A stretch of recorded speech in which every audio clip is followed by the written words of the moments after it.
Good morning. We don't have an Islamic party in Sweden yet. We will, I'm sure, pretty soon. Probably the strongest Islamic party in Europe is the one in Belgium. They did very well already back in 2012 in local elections. But they are different. They are Democrats. Yeah, that's what they say.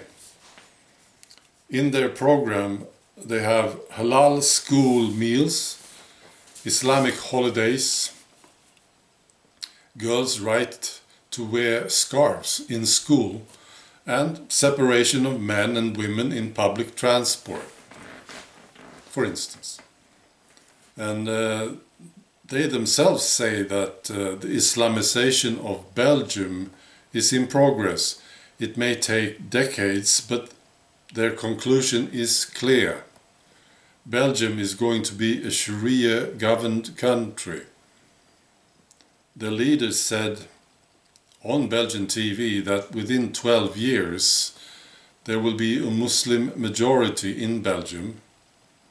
And when that happens, there can only be two groups that can lead the country. Themselves, the Democrats, or the extremists. And I think it's fascinating that people like us who are concerned about this development, we are the bad guys. According to the lefties, we are terrible people, aren't we?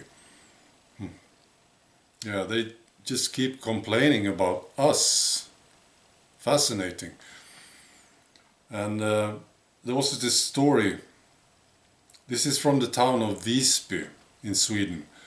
They have this annual event where media and politicians meet. And there was this columnist, this journalist who was going to speak. He's a right-wing columnist, center right-wing, quite well-known guy, good guy. And he was going to speak outside of a cathedral in this town. And the vicar in this cathedral got to know about it and decided to do something. He didn't like this guy, you see. So he started to ring the church bells in the middle of the speech, interrupting this guy, of course, destroying the speech, basically. And for this he was praised by left-wing media. They considered him a hero for doing this, yeah. And now this guy, the vicar, his name is Mats Hermansson, the guy who rang the church bells. And he said, by the way, why he did it. He explained why he did this, ringing the church bells. He said, I thought it was a dangerous situation. So this guy, Mats Hermansson, it turns out that he's not very popular at the workplace in this cathedral. People keep reporting on him, on being an asshole, basically. So the church council decided to sack him. I think it's quite typical, isn't it? These guys who complain and sit on their high horses, passing judgment. These guys are special, aren't they? I have another example of this. Probably the most judgmental politicians we have in Sweden is the Liberal Party chairman Jan Björklund.